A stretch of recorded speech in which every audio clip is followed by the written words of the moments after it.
Prácticas diferenciales, autorizaciones, ¿a qué se le autoriza a un joven y a qué no? En función de su posición de clase y de categoría, ¿no? Es joven una muchacha que vive en una favela en Río de Janeiro, que tiene 18 años y es madre de 3 niños y tiene que trabajar como empleada doméstica. ¿Cabe la categoría joven ahí? ¿Sí? ¿O es más joven el chavo que está conectado todo el día con el iPod y el Walkman, etcétera? O sea, ¿cómo construimos estas diferenciaciones? ¿Cómo se autoriza esta condición juvenil? ¿Cómo se va construyendo? Entonces, muy importantes estas cuestiones.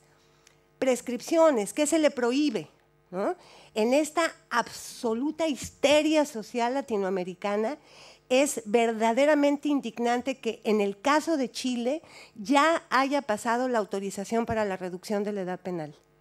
Es a los 14 años. Se van a la cárcel a los 14 años, pero no pueden votar a los 14 años, lo cual a todas luces es esquizofrénico. Y no tarda en pasar en México. No tarda, porque el azuzamiento de la opinión pública de que hay que volverlos imputables penalmente, porque si no los adultos los utilizan para salir a la... Es una estupidez estar discutiendo en esos lugares, ¿no? Entonces, ¿cómo se construyen estas prescripciones? La preocupación y la histeria, el pánico social frente al embarazo adolescente, ¿no? que tiene profundas implicaciones culturales, que no puede atacarse desde la idea de la esterilización de los vientres y los cerebros juveniles femeninos. Se trata de entender que muchas de estas jovencitas lo que dicen es: yo no tengo nada mío, entonces quiero un niño, para tener algo propio. Así de grave está la situación. Entonces, no es el pánico moral frente a las estadísticas lo que nos va a sacar de este atolladero. El problema es de mucho fondo, de mucha envergadura y magnitud. Tiene derecho a votar, tiene derecho a exigir a sus gobernantes la democracia tan parcializada, los partidos políticos impresentables, vergonzosos, que vuelven a los jóvenes botines electoreros en tiempos de secas, ¿no? Porque para eso son los jóvenes, para los partidos políticos: botín electorero, reservorio de votos. Y entonces sí, cuando vienen las campañas, entonces los jóvenes son maravillosos, hacen planes, dicen que tienen... y entran a gobernar y se les olvida que existen los jóvenes, ¿no? Entonces, ahí hay un asunto importante de entender estas diferenciaciones. Entonces, lo que creo que es muy importante es que la idea de condición juvenil nos permite estar atentos a la tendencia a naturalizar, ¿no?, lo que son los comportamientos juveniles. Es que todos los jóvenes tal cosa. No todos los jóvenes tal cosa, o sea, hay profundas diferenciaciones ahí.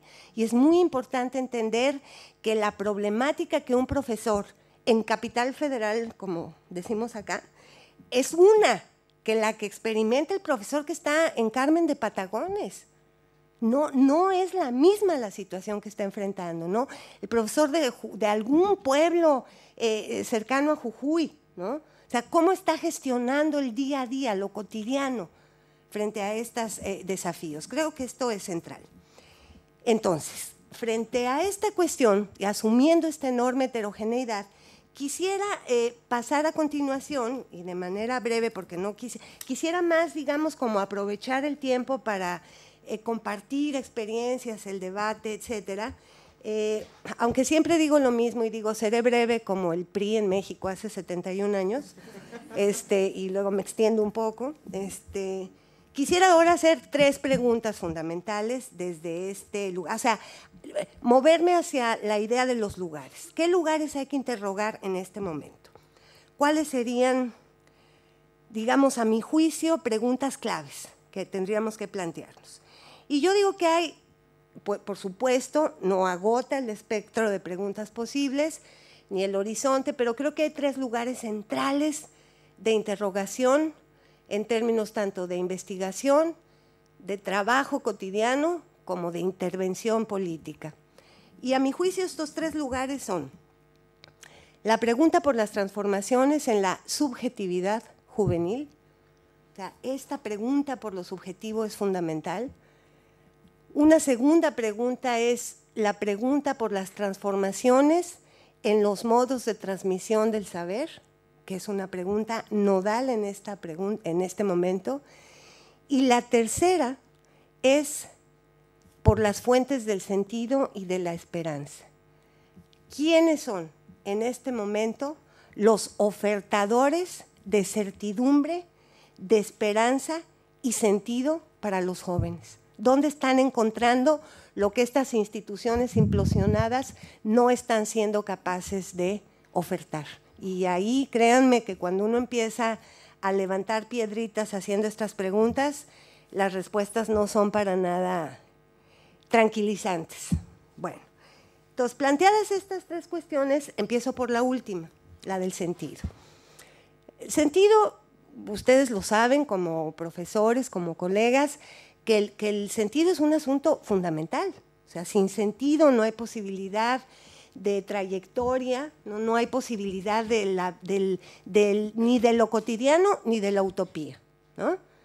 Y yo tampoco estoy de acuerdo en que hemos llegado al fin de las utopías, ¿no? O sea, también creo que la utopía es una palabra que está muy guardada en el cajón y que hay que volverla a poner a funcionar. En circulación, darle su índice Dow Jones y ponerla otra vez a reflotar en el mercado.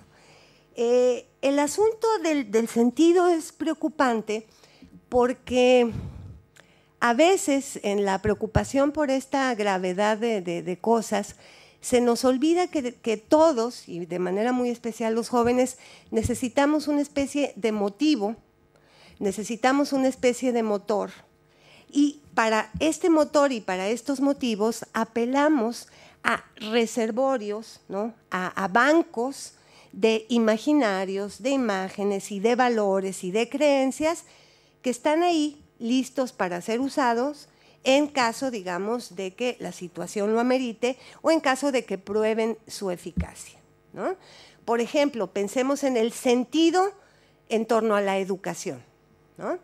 Durante mucho tiempo el sentido depositado era el de la educación como un recurso para la movilidad social, la educación como un depósito a futuro, la educación como un momento fundamental de equilibración de las desigualdades sociales, en fin, pónganle lo que quieran y también a esta idea del sentido también hay que ponerla a funcionar con sus claves diferenciales. Hoy estos sentidos de la educación como motor de la movilidad social está absolutamente estallado, ¿no? Cuando uno se sube a un taxi, en el caso mexicano, y entonces el tipo que va conduciendo el taxi te dice, ¿ya leyó el último libro de Milán Kundera? Y uno dice, ¿cómo? ¿Un taxi? Sí, es que yo terminé mi maestría en filosofía hace 5 meses, pero estoy manejando un taxi, ¿no? O el taquero que te dice, bueno, es que según el cálculo de la lógica infinitesimal, si yo le pongo un poquito más de cebolla a su taco, la probabilidad estadística según el movimiento relativo es que se le caiga al piso. Entonces el taquero viene de haber estudiado física, ¿no? Entonces es evidente, más allá de la ironía implicada en esto, que la escuela no está representando un activo, un capital activo suficiente para poder ser traducido en agencia, es decir, en posibilidad para los jóvenes de convertirlo en motor para el cambio.